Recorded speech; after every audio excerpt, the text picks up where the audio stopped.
Well, hey there, everybody, and welcome. Welcome back to another edition of Trailblazers Cafe. I'm Nancy Fox, the Business Fox, and I started this webcast to really to speak directly to professionals who are eager and interested in finding new ways, new perspectives, new ideas on their careers, on really developing their lives in new ways, and really to show people that there are new possibilities and new pathways to really blaze.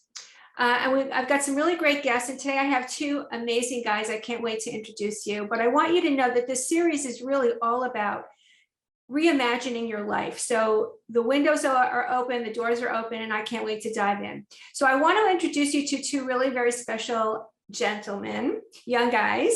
I want to introduce you to Sam Panitch and to Parker Yablon. I hope I pronounced your names correctly.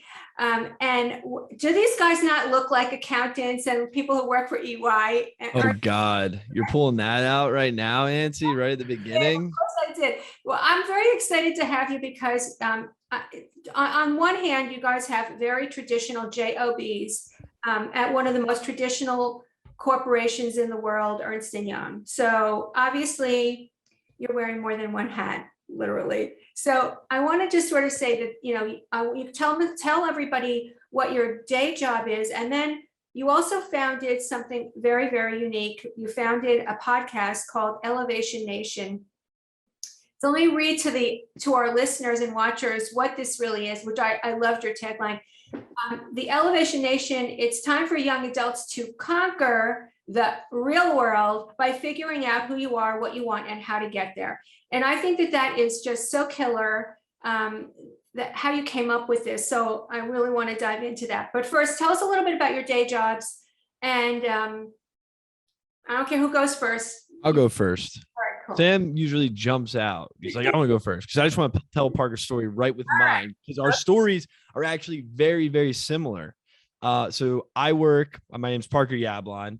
I am coming to you live from New York City in Manhattan. My girlfriend and I moved here back in May. Actually, we were in DC, where Sam is now. And I graduated from the University of Maryland over 3 years ago and started my full-time career in the real world at EY, Ernst & Young. Currently still there as a government public sector consultant in our people advisory services practice. I love what I do.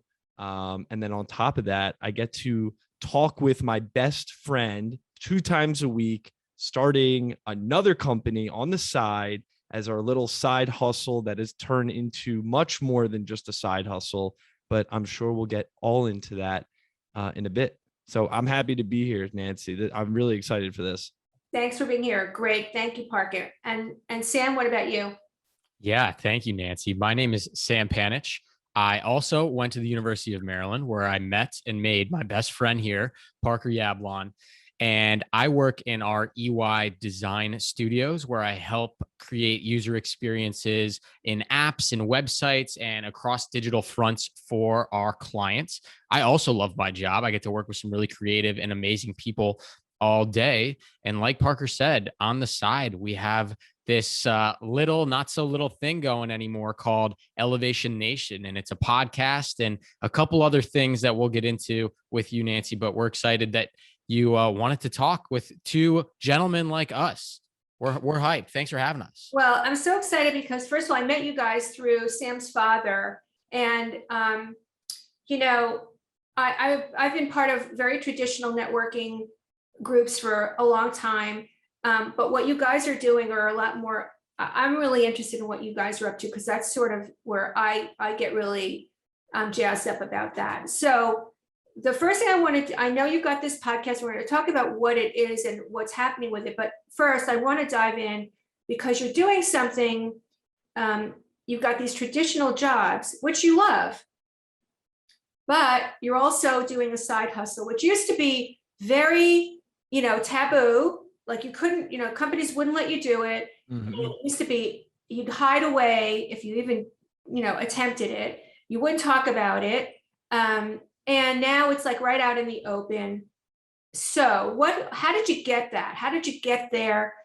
Obviously best friends, that's cool enough, but how did you decide to do this? Like, what was the process that had you actually believe that you could create a traditional career, quote unquote, and then also do something very groundbreaking and sort of breaking the mold? Well, I just want to jump in and say Sam and I were at a point where we didn't love our jobs. When we first started out of college, we actually thought, wow, this is going to be amazing. Life's going to be great. We got great jobs. We're moving to new cities. We got good friends, family. We were prepared for the real world. Went through college. We were in leadership groups, all that type of stuff. And I'll never forget, on my first week, we went through orientation. Sam and I were down in Atlanta together. We were like, oh, we're going to, learning this, learning that. And then day one, we split up. And that first week, I was so freaking lost. I was like, what the hell is going on? I thought I was prepared for this, but I was not. Those first 2 months at work were miserable for me. And what happened is during that time, all I could think about was work. So it translated into my personal life. On the weekends, I'd stay up late thinking, anxiety, this, like, what did this person think of me? Like, at the end of the day, no one was thinking anything. It was all in my own head. So obviously, my best friend, Sam, we talk a lot, about EY, about this. And Sam was going through the exact same thing. That's crazy. Why were you what made it feel so vague, and, what made it so confusing for you exactly? So great question, Nancy. Elevation Nation was born out of necessity. It wasn't born out of, let's come up with a business that will make us a lot of money, because don't tell anyone, we're not making any money on this thing yet. So It was born, exactly. It was born out of necessity for Parker and myself. We were lost and we didn't know why, because we did everything right. We did everything according to the book. We had leadership roles. We had great internships. We had fantastic GPAs. We went to a wonderful university. We got great jobs, but yet we were still lost. And we realized. Can you explain what lost means? Because I'm not sure. Well, I don't think people in the outside world really understand what lost feels to someone who is just coming out of parents think, we gave our kids these great educations and done, go for it. Sure. Right? And I think it's a blessing and a curse of our generation. And I think more and more other generations are starting to understand this as well. But long gone are the times of being just grateful that you have something to pay the bills. I'm sorry if you haven't heard that before, everybody, but I'll be the first to say it. People are looking for fulfillment out of their careers, not just something to pay the bills. And I think that's where we started to feel lost, with the sense of, what do I really want to do with my life?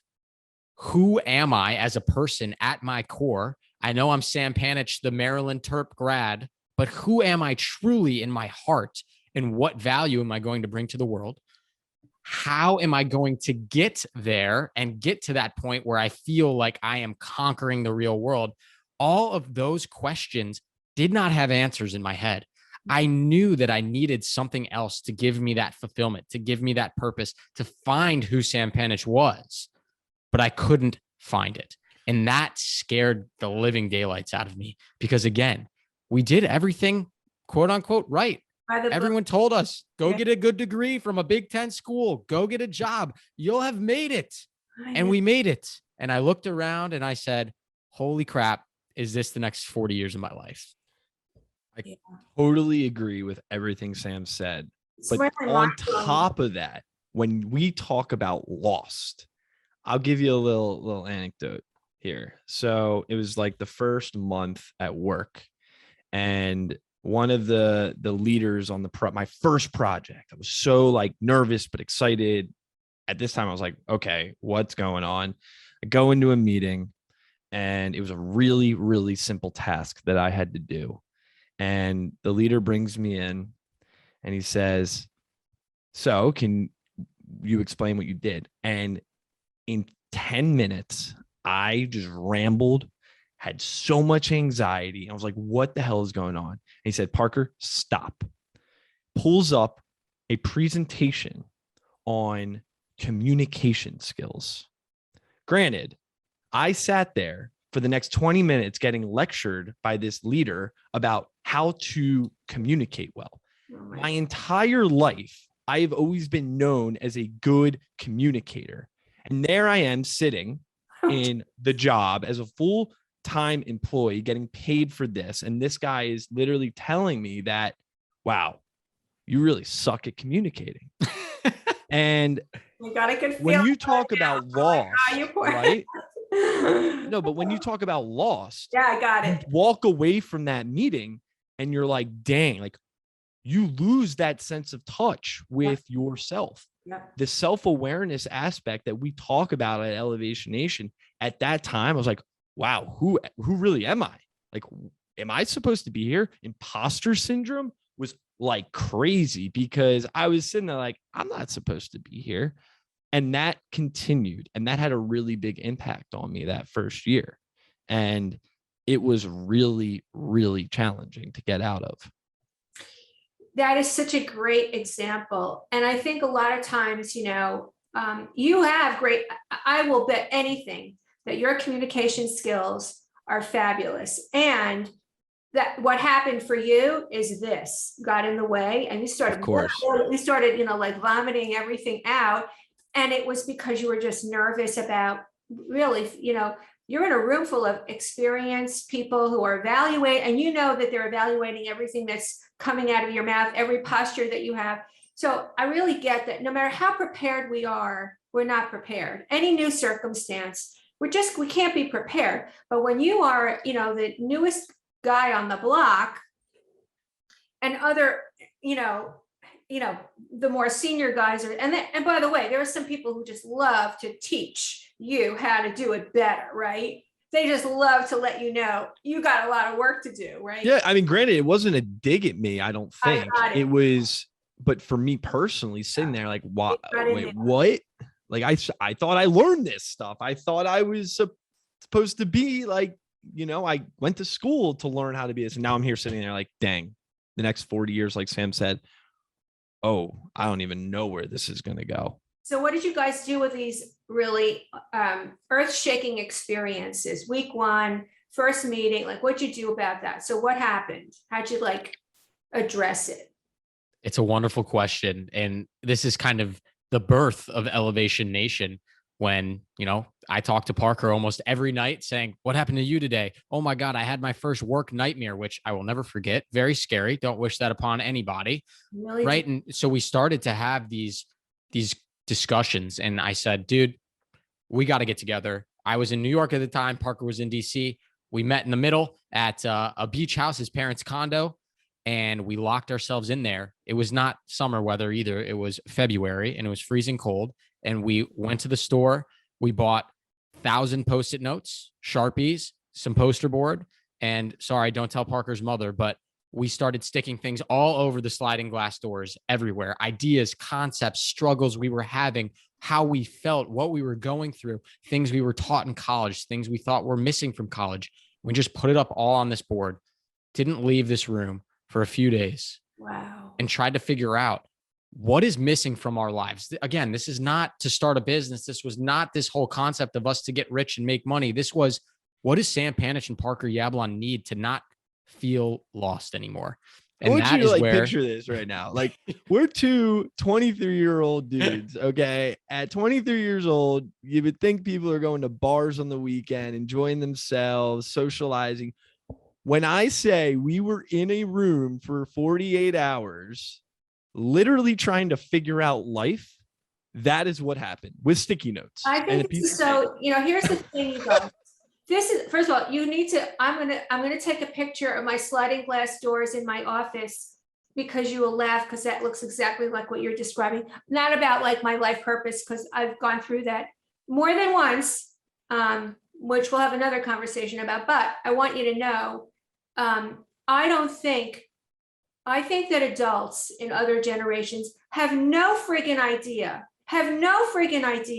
how hard you guys work. They think, listen, I'm not saying you're not out at the bars and having fun, but I think that's your way of networking. I think you guys do it way differently than us. And I think that people have a very myopic view of other generations other than their own. And I will tell you that I'm of the other generation. I think you have it right. I think you have it. You're not going to spend 40 years hating what you do. And I talk to all these people who are sick. They can barely walk. They're miserable. They hate what they're doing. They don't even talk about it. And they may have a few dollars in the bank. And some of them don't because they lost these jobs. So I think you guys have it right. Okay, so now you locked yourself away, and was Elevation Nation birthed out of that weekend? It was Yes. the start of it for sure. We didn't I don't have know the if we had a name. Yeah, exactly. We didn't have a name yet. And the fun part is always like, okay, now we're into creating something. That's always fun, right?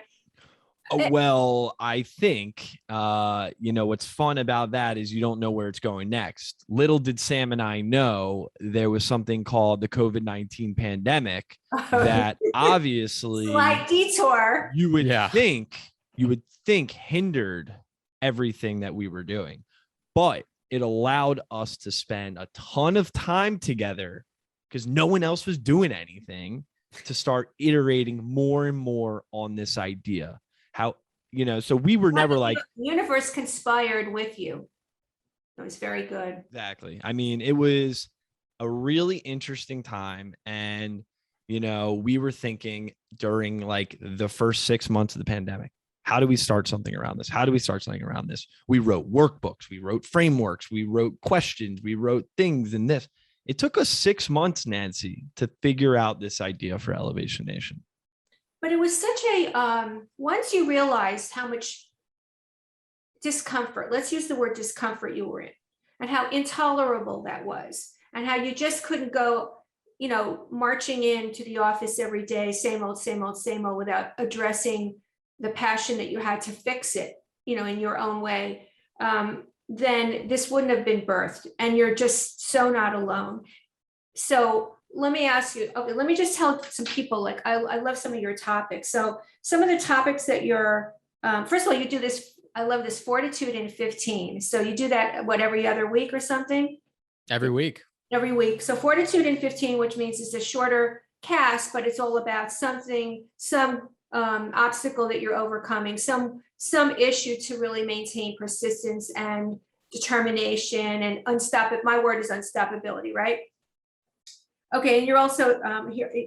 You interviewed a bunch of people. One was on difficult conversations at work, following in the family footsteps, sports business betting. Like, these are so cool. And so you're interviewing a lot of people.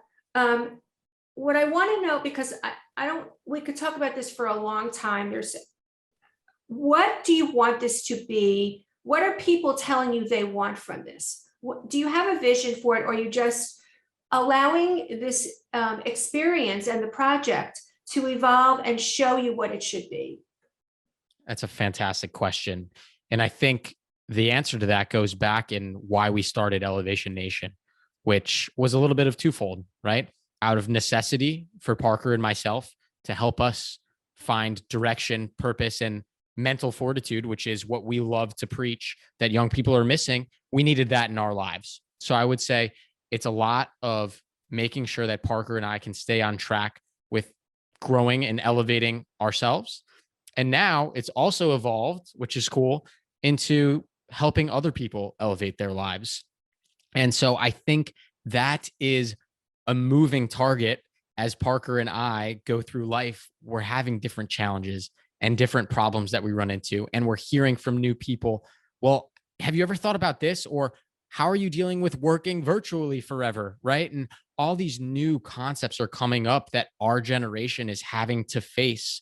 And we want to be the ones to, one, say it's okay to talk about it, and two, hopefully shed light on the issue to help you figure out how you can go about conquering the real world for yourself. This is so brilliant. It's so wonderful. So before we wrap up, first of all, I want to ask you a couple more questions. One is a little bit touchy.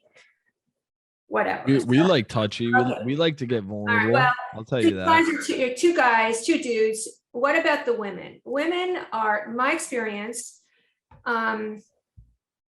women grapple with different kinds of things in the workplace. Purpose and being of value, making a difference, what's life all about? I mean, everybody really questions that. But are you noticing in the women that you're speaking to for your podcast or the women that you work with, do you notice any difference in the way they function or address this than your guy friends? I mean, what do you think? I'm curious because I want the male perspective, and it's really important to get. I think as a young adult, it doesn't matter if you're a guy or a girl, you're going through something when you're transitioning from college to the real world. I think personally, and I'm not there yet, the transition from college to the real world is one of the most difficult transitions for any person to go through, besides probably getting married and having a kid. Think about it. You grow up your entire life, right? You're going, you got a handhold, everything's like kind of like set up for you. If you're thankful enough to have that. But when you go out and you have a new job, like think about it, that's a totally new life, right? And to answer your question even further, I think women, from the conversations that we've had and the people we've talked to, are more likely to speak up about these things. I think it's the men who are holding it in and thinking that they're manly enough. You know what? I don't want to show my emotional side. You know what? I don't need to speak up and actually take this. Where Sam and we're on a mission to help both men and women understand mental fortitude and how they can actually conquer the real world.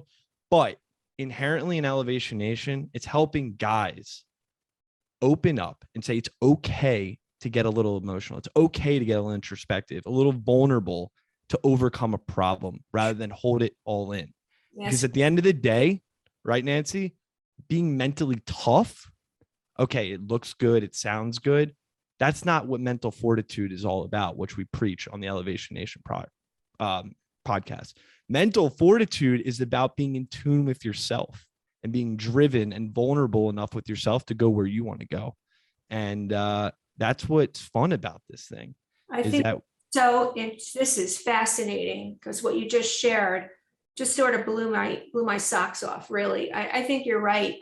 I think at some point in life, men will start to talk when it gets so painful and like life falls apart for them, then they maybe will start, but not at the beginning stages like you're dealing. And that's when you start to build a healthy mental state and a healthy worldview.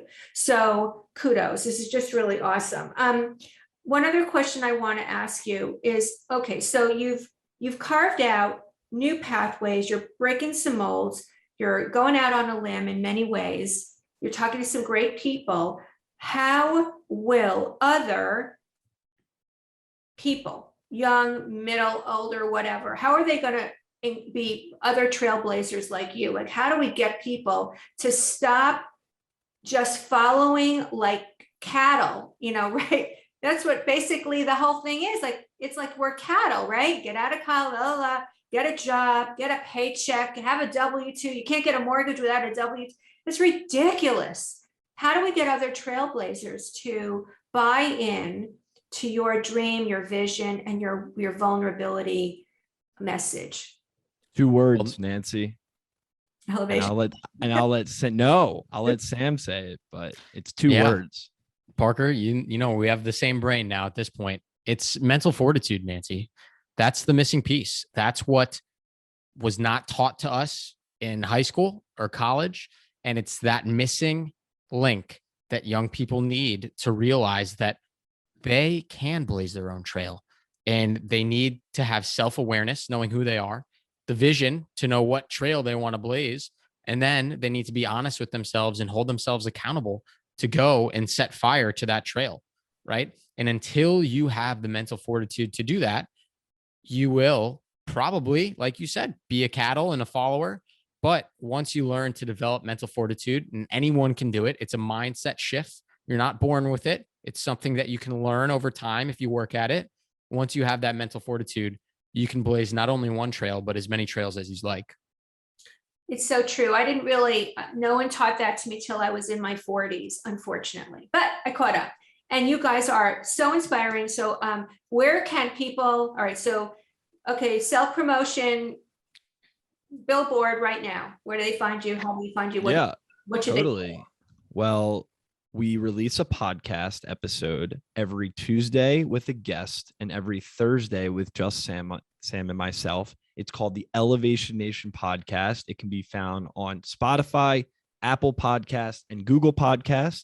If you're interested in learning more about what Sam and I are doing and our mission, check out the podcast, but you can also visit our website, www.elevationnation.io. We also post a ton of content on Instagram, which is elevationnation_IO. And then we have a Twitter. We're going back into the TikTok game. Just look up Elevation Nation. I'm mad at you because you're the only reason I'm on TikTok, for God's sake. I swore I wasn't going to get sucked in, but I'm in. And it's dangerous. It's dangerous, I know. But your guests are on there, and I think it's fascinating because it's a different algorithm, and I think that's very cool. But I think what you guys are doing, I just want to just say, I want to thank you for doing. First of all, it's so miraculous that you found each other, that this became a mission of both of you at the same time to help yourselves and then to make a difference with other people. So needed. It's going to make such a difference with so many people. And I can't wait to see what you create out of this. So thank you for being with me. I'm sure this is just the first of many conversations, and I'm going to be watching everything that you do and sharing a lot of information. So I'll be posting the links for everybody, and just keep on blazing. You guys are doing a great job. Thank you for being with me. Thank you for having us, Nancy. Thank you, everybody.